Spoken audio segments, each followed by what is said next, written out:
ahoj, my vás tady všechny zdravíme. Sedím tady s Kačkou Rychlou, alias Kari, která má svou vlastní módní značku a dneska bychom si řekli něco o tom, jak se k tomu Kačka dostala, proč jí to baví, proč to dělá, pro koho to dělá a tak. Takže čin čin. Na zdraví.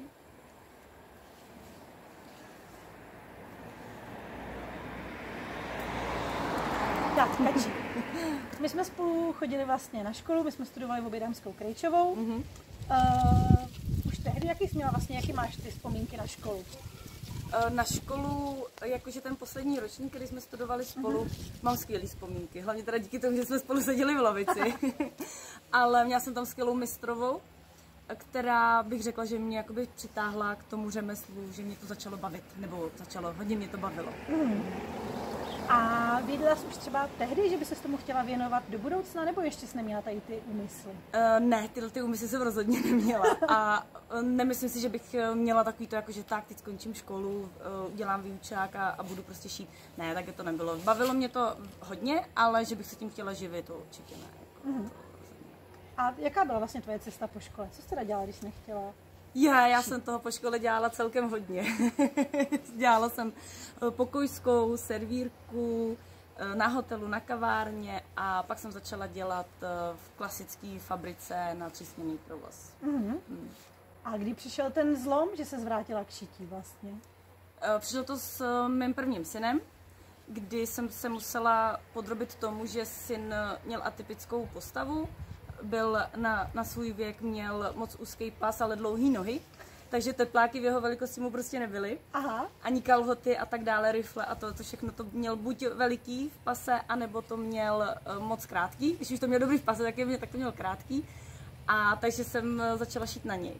Vrátila jsem se k šití, vytáhla jsem stroj po strašně dlouhé době a začala jsem šít. Naběhlo ti to samo?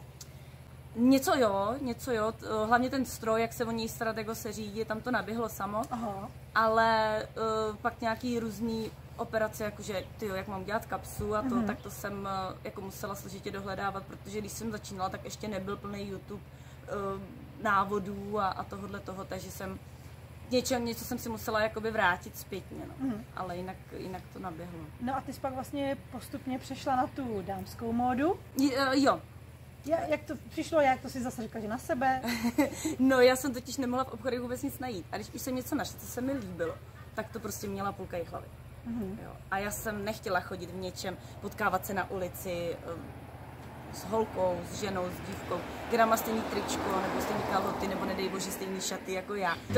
To ještě víc slušelo, takže to jsem začínala mít spíš takový debky a to, takže jsem začala šít na sebe, protože jsem spoustu věcí, které jsem chtěla, jako měla jsem nějakou svoji představu, jak by ty šaty měly vypadat, jak by měly vypadat kalhoty, tričko, ale nebylo to k sehnání. Jo, nic takového, co by mě se osobně líbilo, tam prostě nebylo.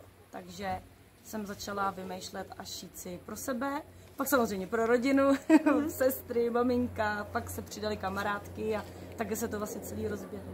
Takže se to tady rozrostlo a pak, jaká byla vlastně tvoje první klientka? Pamatuješ si nějakou klientku, co nebyla z rodiny třeba, nebo? Pamatuju, protože jsem ušila, kamarádce jsem ušila kardigan, chtěla tenkrát specifické barvy kvůli hokejovému týmu, a že byla velkou faninkou, nebo myslím si, že pořád ještě je. A takže ty jsem ušila kardigan a úplně prostě cizí paní mi na to zareagovala, že se jí moc líbí ten kardigan a tak se mi ozvala vlastně úplně separé paní, která si mě prostě našla, začala mě sledovat, líbila se jí mojí tvorba a ten kardigan se jí líbil, takže jsem poprvé ušila pro ní, což bylo strašně skvělý, super, protože jsme začali spolu přes zprávy, ne žádný osobní setkání tenkrát, ale přes Messenger jsme si začali psát, jakou barvu bych chtěla, jak by to mělo vypadat a tak dále, co vybereme, jakou teplákovinu, počesanou nebo klasickou, nepočesanou. A bylo to taky hodně příjemný s někým komunikovat. Z začátku jsem z toho měla strach, ale pak to šlo dost samo, po másle. No a pak přišlo to samotné předání a tam jako bylo už vidět, že paní má radost a pak když posílala fotky a psala jakože bezvadný, skvělý, každý mi ho chválí. Promiň. To byly 2 kardigany. To byly 2. Jo, já jsem ho nejdřív ušila kamarádce v barvách Dukly, takže řeklo by se červeno-žlutá, ale je to vínovo tmavě žlutá. Takže v těch 2 barvách jsme ušili kardigan aby ho měla opravdu jako v barvě Dukly, je to hokejová Dukla, Dukla je hlava. A na to konto, když jsem ho vlastně vyfotila a dala jsem ho na Facebook, tak na to konto se prostě ozvala úplně jiná cizí paní, která chtěla ten svůj, že už to nebyla žádná kamarádka, nikdo z rodiny a ta se prostě takhle ozvala. Jo, to tak, už to chápu. Tak. Hezky vysvětlit. Jak dlouho trvalo, než jsi založila svoji vlastní značku? Jak ti to napadlo? 5 let, co jsem založila facebookovou stránku, kde jsem vlastně už musela dát nějaký název, nějakou svoji vlastní značku a tam byla jasná volba. Kateřina Rychlá Kary. Takže takhle vzniklo Kary. Takhle vzniklo Kary, no. A toho se držíš od začátku, vlastně máš to do současnosti a je to takový specifický. Ano. Začínala jsem jako Kary handmade, protože před těma, nevím, 5 rokama bylo hodně takový moderní označovat všechno handmade, protože když to je to handmade, tak by to ty lidi měli vědět, že to je handmade. A po nějaký době jsem přešla na Kary originál. Protože jsi zjistila, že jsi originální. Ano. Tak jo. A jak třeba se ti nejlíp, nebo pro koho šiješ, když to vezmeme takhle, ať to máme hezky pokupě, pro koho šiješ? Ještě šiješ pro děti, nebo už jenom radši pro ženský, pro chlapy, pro koho je tvoje móda Já vlastně můžu ušít pro všechny, pokud je to, protože šiju na objednávku, takže můžu ušít pro všechny, jak pro děti, pro ženy, tak pro muže. U dětí se hodně zaměřuju, tam šiju hodně sovčelky, sovčelové bundy, občas nějaký tepláky, hlavně čepice, jak na podzim, tak na zimu, na jaro. Tam se hodně šijou čepice. Na muže tak jako okrajově, tričko, teď teda začal frčet ten pánský kardigan prodloužený, dlouhý, ale jinak opravdu se úplně třeba na 80% věnuju dámský modě. Ale když by přišel nějaký chlap a řekl, že by chtěl něco top, jako ušít, tak jsi schopná mu asi nějak pomoct. Určitě. Pokud přijde a i kdyby řekli něco chci prostě originálního, tak jsme schopní spolu něco vymyslet, tak už se bude jednat tričko, kardigan, mikina, pánská bunda, sako, kalhoty. Není to problém. Myslíš si, že i chlap může chodit oblíkaný originálně? I 100%. 100%.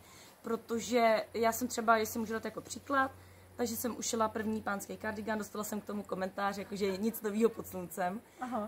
Jasně, já neříkám, že to je něco novýho, to samozřejmě není, ale ne všichni si to můžou koupit v tom obchodě, protože buď jim nevyhovuje materiál, nebo jim nevyhovuje ta velikost, nevyhovuje jim střih, dílka a je tady, od toho jsem tady já. Já, že to udělám prostě opravdu tak, jak ten dotyčný chce. To znamená od velikosti, dílky, materiálu, barvy. Jako fantazii se meze nekladu a ta fantazie může být opravdu široká. Tak necháme teď chlapy bejt a půjdeme na ženský, protože většina tvých zákaznic, předpokládám, jsou nějaký holky, ženy, dámy. Většina mých zákaznic je zhruba v mém věku. Nebo se to alespoň motá kolem mého věku. Musíš říct, kolik ti je roku, protože vypadáš na 25, tak chápeš. Díky. Je mi 38 let. Trošku za zenitem. Ale vypadáš. Děkuju. Většina mých zákaznic je kolem mého věku. Těch 38 let, ale jsou tam taky samozřejmě i mladší a jsou tam i starší. Jo, tam to rozpětí je opravdu velký, jo, protože to neznamená, že když je dámě 50, že musí chodit v dlouhý vytahaný květinový haleně, kterou vlastně jakoby koupí někde v obchodě nebo nějaké konfekci klasický, ale může si dovolit prostě atypické šaty s různým vzorem, to, co jí vyhovuje, to, co jí vytáhne tu ženskost a jí podpoří to sebevědomí a bude se v tom cítit skvěle. Jsi třeba ty schopná takhle s těma ženskýma, s těma holkama si popovídat o tom, co je pro ně třeba vhodný a říct jim třeba, tohle by ti strašně slušelo, nebojí se toho? Jo, určitě. Mám teď takový koncept toho, že dávám přednost osobní schůzce, takže aby za mnou přišly ty dámy do ateliéru, kde si opravdu dáme kafičko, popovídáme si, zjistíme, co by chtěli, jakou barvu a vždycky přijdou a řeknou, hej, ale radši v černý, jo. Nemusí to vždycky být ta černá. A zjistíme, že jí sluší jiná barva, že je tam třeba super růžová. Nemusí to být ta klasická baby pink růžová, ale může to být třeba do té magenty trochu. Tam je to super, že to je na osobní kontaktu. Je to ve smyslu, já bych si dovolila o tom říct, že to je taková trochu jakoby terapie. Jo. Tak jak chodíš ke kadeřnici, nebo na nehty, nebo na kosmetiku, tak takhle můžeš chodit ke svý dámský krejčí, s kterou si popovídáš, řeknete si, co by jí slušelo, jaký by jí slušel střih, ona si vyzkouší věci, které tam mám, řekne si, dobře, ale to se mně moc líbí, ale já bych to chtěla v jednom, já nechci takovýhle růžový květy, chtěla bych prostě něco jakože ne tolik výstředního.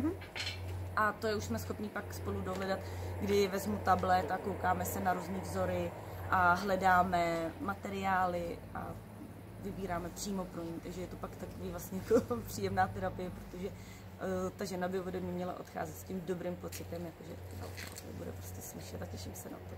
No, takže počkej, když si to vezmu, já jsem třeba z Aše a teď ti napíšu na Messenger a prostě nepojedu za tebou z Aše, že jo? No, takže jak ty mi pak vymyslíš střih, nebo jak si mě změříš? Asi si mě nebudeš měřit online, to asi nedáš pro vás. Ne, také to neprobíhá. Vtipný je, že si zvolila zrovna Aš, protože tam mám jako skvělou zákaznici v Aši. Zdravím, Peťu Kodlovou, jste se neozvala. A ne, zpátky k tématu. Ne, probíhá to tak, že ve chvíli, kdy mi zákaznice napíše, tak já je přesně navedu. A začínáme pomalu těma krokama. Co by chtěli, jednobarevka, vzory a tak dále. A ve chvíli, kdy vybereme, z čeho to bude, jak to bude vypadat, hlavně na začátku, co to bude, že jo? Z čeho to bude, jak to bude vypadat, tak pak pokračuje to, že já je navedu, pošlu, jak se mají změřit, popíšu jim to. A pokud třeba oni v něčem tápou a nerozumí mi, posílám i video to, jak se mají změřit, jak by to mělo probíhat. A já většinou teda doporučuji, aby je někdo změřil. Někdo třeba nemá ani metr. Jo. Takže jo, děláme to pomocí provázku. Jo, že vezme dlouhý provázek, měří se podle provázku a pak si ho naměří na pravítku nebo na klasickém zednickém metru. Ale navádím je krok po kroku, jdeme spolu, všechno to odměření až prostě po materiálu, jo, přesně tak, až po hotový výrobek, kdy já vlastně pak pošlu fotku, jak to vypadá, zákaznice zaplatí a já odesílám. Už se setkala s něčím takovým, že někdo by třeba přišel a nechci říct šedá myška, ale taková, že nebyla třeba úplně, nedokázala se najít v té módě a ty si třeba ukázala tu cestu? No, tak nemůžu to říct úplně jako, že by o cizím člověku, o cizí ženě, která přišla prostě zvenku, protože většinou na tom ještě pracujeme nějakým způsobem, takže ještě nejsme u cíle, abych řekla, ano, tam se nám to povedlo.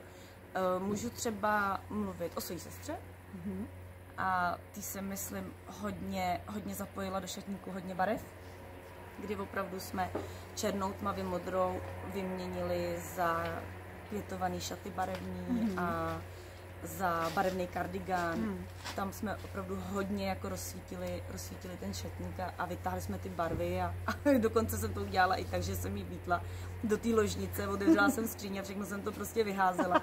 A jeli jsme od začátku, jako nosíš, nenosíš, vyhodit, když to měla naposled na sobě. No, tak asi před rokem a půl, možná před 2, výborně pryč. Trochu takový jste to, co jíte vy, jakože aha, to je špatně. To je špatně, no. Jo, takhle jsme to prostě vyházeli a nechali jsme v tom šatníku, pak na konci, když jsme to vrátili do té skříně, tak najednou byla pryč černá, šedá, tmavě modrá a zůstaly tam hodně barevní kousky a taková ta klasika, rifle a černý kalhoty do kombinace, to ano, ale jinak jsme tam nahodili hodně barev. Takže tam si myslím, že jsem ji opravdu jakoby vytáhla z té šedé myšky a udělala jsem z ní takovouhle barevnou dámu. To musím říct, že jako, musím sama za sebe říct, že dokážeš skvěle vystihnout osobnost, protože sama od tebe nosím oblečení, krásné oblečení a strašně to jako dokážeš prostě člověku poradit a tu osobnost vystřihnout prostě na první dobrou, odhadnout člověka, anebo prostě s ním komunikovat a jenom si říct, tohle by bylo dobrý a on ti řekne ten svůj názor, si myslím. A ano. Dokážete tam prostě najít nějakou cestu, kterou ten člověk do té doby třeba asi vůbec neznal. Jasně, taky se stalo, že přišla zákaznice a byla tvrdě zarytá v tom, že ne, žádný barvy, prostě pojedeme v jednoduchosti, černá a maximálně třeba ta tmavě modrá. a nedokázala jsem jí prostě jakoby vytáhnout do těch barev, protože prostě v tom byla zarytá a nechtěla, protože se v té černý prostě cítí dobře. A tam bych chtěla říct, že není to tak, jako že no tady budeš prostě teď nosit tu červenou, tu růžovou, protože ta ti sluší. Cítím to. Cítím, když řeknou, ne, já se opravdu nechci, ne, tak nejdu přes tlak. Jasně. Jo, tam se snažím vyhovět těm potřebám, ale jakmile tam cítím takový to, no já nevím, tak se snažím jakoby tu ženu nasměrovat, protože není nic krásnějšího, než když prostě ta ženská pak jako má tu barvu, ve které se cítí dobře, rozkvete a teď jako najednou vyleze na povrch to sebevědomí a je to pecka, ty ženský se pak cítí skvěle. To jsem se chtěla zeptat, jestli myslíš, že móda může pomoct se sebevědomí? Určitě. Ženám, nebo i mužům? Určitě, samozřejmě. Tohle to je jasná věc, protože když to vezmu úplně od začátku, já jsem si to vlastně vyzkoušela sama na sobě. Kdy jsem fakt jako koukla do skříně a tam jsem opravdu sami černé věci, tak jsem to začala jsem šít hodně barevný, hodně jsem vytahovala barvy, hodně jsem s nima experimentovala. Že jo, hodně, jakože v divokosti je taky krása, jo. A teď, když prostě otevřu skříň, tak si říkám, potřebovala bych jako černý šaty, protože to potřebuju kvůli této události. A já je pak nemám, jo. Protože prostě nemám. Nemám, jo. Ale ne, teď už mám ve skříni, mám tam prostě ty jedny černé šaty, které jsou taková klasika, když třeba potřebuješ na smutnou událost, na pohřeb, nebo potřebuješ opravdu působit jako velmi důstojně. Tak jo, tak jsem tam ty jedny černé šaty nastěhovala do té skříně. Ale jinak jedu hodně v barvách. Tak, probrali jsme pohlaví, věk, ještě jsme neprobírali velikost. Spousta ženských, co jsou třeba plus size, jako já, tak má problém sehnat s tím hezký kousek oblečení na sebe. Často jsou to neforemný kousky, často prostě fádní, nudný. Dokážeš ušít v různých velikostech? Dokážeš, protože samozřejmě já mám taky na sobě tvůj kousek, takže dokážeš, ale spíš jako nemusí se bát za tebou přijít, předpokládám, ty ženský, co jsou plus size. Určitě, ať se nebojí přijít, protože neznamená, že když mám velikost, nevím, 48, 50 nebo i výš, neznamená to, že musím chodit opravdu ve vytahaném tričku a v legínách, i když je to velice pohodlný. Já sama teda doma taky chodím v legínách a v tričku, jo. Ale ne, je to pecka. Dá se to prostě vždycky nějak vymyslet, aby ten kousek sedl a vytáhl ty přednosti. Já si můžu říct příklad, jeden takový jakoby příklad za všechny. Teď jsem šila šaty v srpnu na svatbu svědkyni a je to přesně ten typ, velikost nějakých 48-50 a zase hlavně takový jakože v klidu, jednobarevný, víš, něco klidného, důstojného. Není to potřeba. Nakonec teda jsem udolala, tam jsem viděla právě tu skulinu, kde jakoby můžu, takže jsem udolala paní šili jsme nádherný šaty, protože má velký prsa, takže jsme udělali křížený živůtek, pás pod prsama a volně jsme pustili sukni ze silky dolů a působí to skvěle, protože i když má tu velikost, tak my jsme ukázali ty prsa, ukázali jsme ten hezký, ale samozřejmě ne nějaký veliký, ale decentní výstřih. Tam jsme upnuli tu pozornost, takže když ji někdo viděl, tak se prostě podíval a řekl si, to má pěkný výstřih. Hezký to vytvarovalo ty prsa. Dali jsme motýlí rukávy, takže jí to zakrylo i silný paže. Takže tím jsme zakryli ty paže a působilo to velice pěkně, decentně. I když to byl takovej divočí vzor, protože jsme použili růžový mramor se zlatým, takže i když to bylo takhle trošičku, ta sukně byla trošku divočejší, ale i tak to působilo velice slavnostně, pěkně a moc se mi líbilo, jak to vlastně jakoby přišlo samo, že jsme dali lososový vršek, k tomu jsme dali ten světle růžový mramor se zlatýma prvkama a pak jsme dílku dělali, teď jsme volili jakou dílku, jestli to nechat opravdu jako dlouhý, nebo midi pod kolena a tak. A ona si k tomu obula tenisky, bílý tenisky. A mě to úplně nadchlo, protože říkám, to je bezvadný. Ty si vezmeš lodičky k tomu na svatbu, bude to pecka, bude to krásně, budou to důstojní, krásní šaty, ale pak si vezmeš, přijdeš na hostinu, vezmeš si tenisky, hodíš si k tomu riflovou bundu a zase to bude pecka, protože nikde není psaný, že bílé tenisky a džísku můžou nosit 35letý holky, ale může to nosit i starší dámy a myslím si, že to působí velice dobře, je to slušivý a tohle to jsme prostě fakt jako vychytali a za mě jako top. A kde můžou vlastně lidi, potenciální zákazníci a zákaznice, vidět tvoji módu? Máš Instagram, Facebook? Mám prakticky už snad všechno. Ještě nemáš TikTok. Ještě nemám TikTok. Ale měli bychom začít. Ano, na to ještě, no možná, uvidíme. Ale jo, najdou mě na Facebooku jako Kari Originál, Kari s tvrdým, Kateřina Rychlá, takže Kari Originál s tvrdým. A na Instagramu taky Kari Originál. Můžou mi napsat na WhatsApp, protože na Facebooku mám telefonní číslo, mám ho teda i na Instagramu, takže mi můžou napsat na WhatsApp, můžou mi zavolat, můžou mi napsat e-mail. Kontakty najdou na stránkách. Myslím si, že ten kontakt jsem jako rozšířila opravdu, protože se začínám se setkávat s tím, že některé ty starší dámy nemají Facebook nebo Instagram, ani si to nechcou zakládat. Takže jsem tam právě doplnila to telefonní číslo, aby mohli psát na WhatsApp, mohli mi volat, můžou napsat e-mail, takže ta komunikace se mnou je vlastně prakticky jednoduchá, že každý si najde to svý. No a jezdíš třeba po jarmarcích, nebo měla třeba nějakou módní přehlídku? Chystáš nějakou takovou prezentaci veřejnou? Já odpovím na tu první otázku. Jezdila jsem po jarmarcích, tam si myslím, že jsem hodně jako rozšířila to povědomí. A to ti musím říct takovou krásnou příhodu, kdy mě napsala paní, že by chtěla prostě šálu a nějak jsme se nemohli jako dohodnout, aby za mnou přijela do té Jihlavy a tak dále. A já jsem pak na Facebooku uveřejnila, že jedu do jedné obce na jarmark.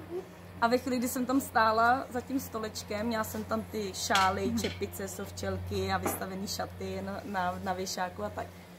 A viděla jsem na parkoviště, přijelo auto, vystoupila z něj paní a šla takhle rovně. A na ní kouknu a říkám, ty vypadá, že ta paní jde za mnou. Ona opravdu přišla za mnou. Ona přišla, nesla tu peněženku a řekla, dobrý den, já si jdu tady pro tu šálu, jdu si ji vyzkoušet. Říkám, dobře, tak jo, chcete jí pomoct zamotat? Ne, já sama. Tak si to zamotala, a tak jsem mi to pak ještě ukázala, zamotala si to podruhé a povídá, no ta je výborná, tu beru, díky. Zaplatila, zebrala šalu, odešla k tomu autu a odjela.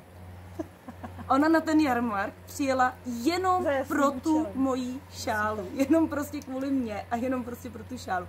Což teda jako je pecka, protože to jako pak to sebevědomí hodí nahoru, tak si, ty brďo, to je krásný, když takhle za tebou ty lidi přijedou. Že to děláš fakt pro někoho. Přesně tak. A že se to hlavně někomu líbí. Z toho mám asi největší radost, že ty lidi, hlavně teda v tomto případě ty ženy, jsou opravdu spokojení a z toho mám fakt jako radost. A vrátím se k té druhé otázce. A modní přehlídku jsem nikdy neměla, ale momentálně ji chystám. Protože tady budu dát, že to nevím. Již brzo. Takže 16.9. budu mít modní přehlídku na kavárně Buková společně tady s Verčou, která píše svoji vlastní poezii, která bude jí tam číst, takže to je taky pecka. A ještě s naším kamarádem Peťou Čermákem, který bude mít výstavu fotografií. No a na konci to završíme s Lukim z kapely Cookies, který nám tam zahraje na kytaru nějaký pěkný písničky, aby jsme se i pobavili. A hlavně tam bude určitě se dát koupit, víte, nějaký modely. Určitě, můžete si je tam hned vyzkoušet. Pokud se vám budou líbit, můžete si je koupit, pokud samozřejmě už nebudou zamluvený od modelek, třeba, protože šiju je přímo na holky, takže doufám, že budu mít co prodávat, nebo takhle. Každopádně vás všechny zvu 16.9. na kavárnu Buková v Jihlavě od 5 hodin. Přijďte, určitě se vám tam bude moc líbit. Budou tam welcome drinky. Ano. Lákadlo velký. Ano. A hezký holky.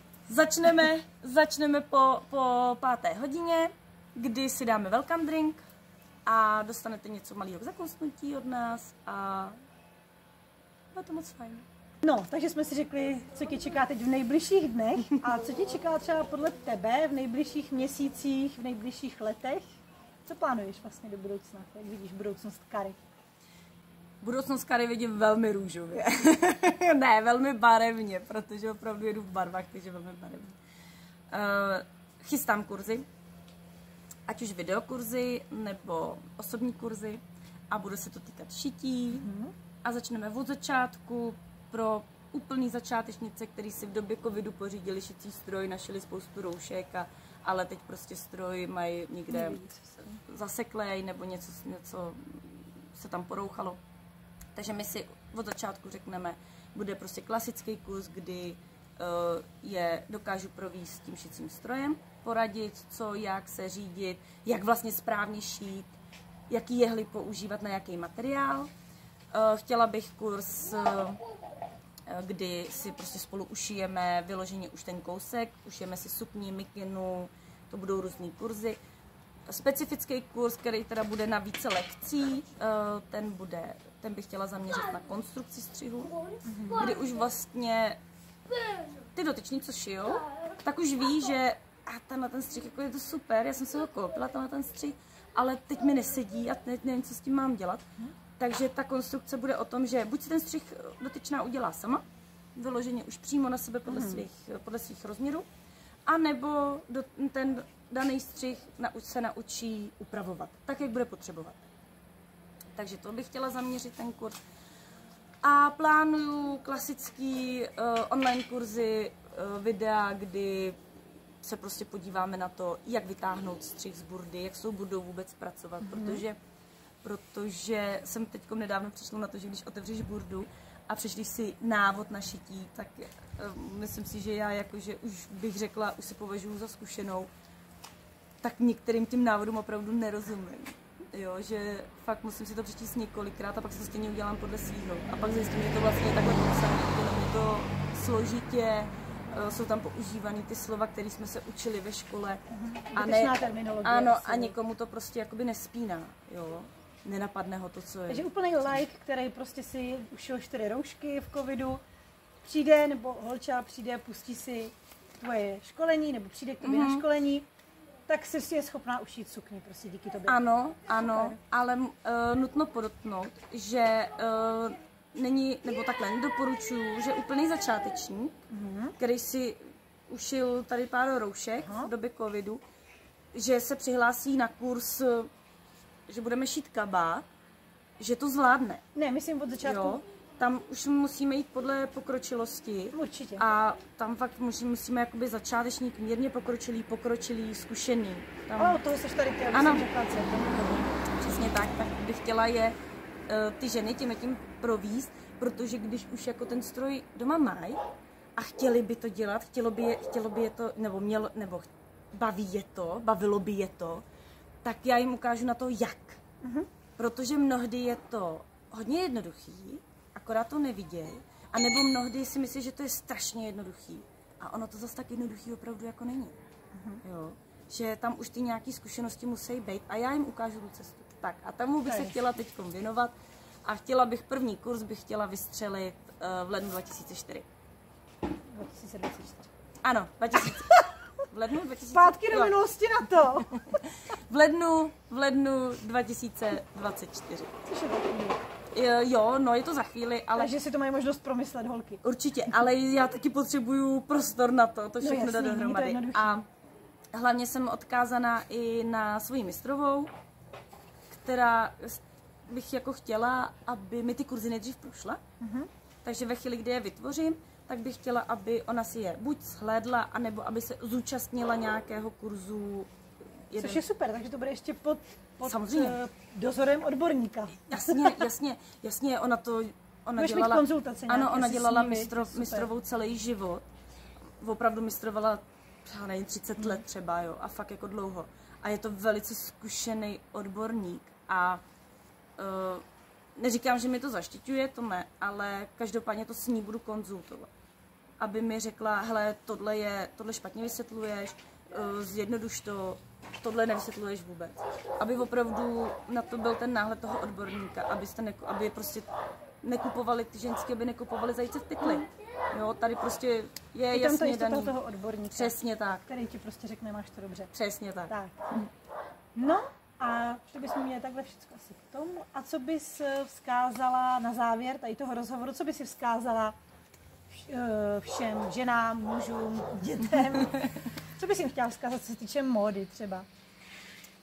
Tak určitě bych chtěla vám všem, hlavně teda ženám, vzkázat, že se nemusíte vůbec bát barev a už vůbec ne toho, jakou máte postavu. A je úplně jedno, jestli máte XS nebo 4XL nebo 5XL. Vždycky se dá ušít kousek takový, aby vám slušel, seděl, potrhnul vaše já, vytáhnul vaše sebevědomí, abyste se v něm cítila velice dobře. A to je to, o co mi jde, o ten pocit, který vám já chci dát, že ušijeme krásný kousek, vytvoříme ho spolu a vám pak skvěle sedne a budete se v něm cítit báječně. Ono je dobře, ty se budeš cítit taky dobře. Ano, to je proto, proč to dělám. Jako není nic lepšího, než pak dostat zprávu. Tyjo, všichni mi to chválej, je to skvělý, je to báječný, cítím se dobře, mám krásný šaty, mám krásný kardigan, strašně ráda ho nosím. Takže to je potom pro mě úplně asi ta největší odměna. Tak jo, tak já díky moc. Já taky. Jdem si dolej. Jo, tak